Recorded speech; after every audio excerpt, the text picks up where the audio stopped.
குல்லேம் மாவட்டத்தில் சட்டவிரோதமாக bitcoin mining நடவடிக்கையில் ஈடுபட்டதாக சந்தேகிக்கப்படும் 4 இடங்களை பொது பாதுகாப்பு குழு PGAவின் 2ஆம் பெட்டாலியன் சோதனை செய்தது. இச்சோதனை நடவடிக்கையில் PGA 2ஆம் பெட்டாலியன் உளவுத்துறை கிளையும் தொழில்நுட்ப வல்லுநர் குழு சீல் டீமும் வடக்கு மண்டல தனாகா நேஷனல் புரஹாட்டும் ஈடுபட்டிருந்ததாக பேராக் மாநில உலு கிந்தா PGAவின் வடக்கு brigade commander senior assistant commissioner Shahrum Hashim கூறினார்.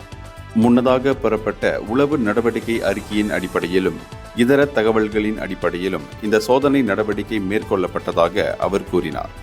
மாலை 5 மணி முதல் இரவு 10 மணி வரை நடத்தப்பட்ட இந்த சோதனை நடவடிக்கையின் அடிப்படையில் அந்த 4 இடங்களிலும் பிட்காயின் மைனிங் நடவடிக்கை நடத்தப்பட்டது கண்டுபிடிக்கப்பட்டதாகவும் இதற்காக சட்டவிரோதமாக மின்சார இணைப்பு மேற்கொள்ளப்பட்டதும் வெளிச்சத்திற்கு வந்துள்ளது. மேலும் இந்நடவடிக்கையின் போது 8,90,950 ரிங்கிட் மதிப்புள்ள 111 பிட்காயின் மைனிங் இயந்திரங்களும் 5 ரவுட்டர்களும் 2 மோடெம்களும் லேப்டாப் ஒன்றும் பறிமுதல் செய்யப்பட்டுள்ளது.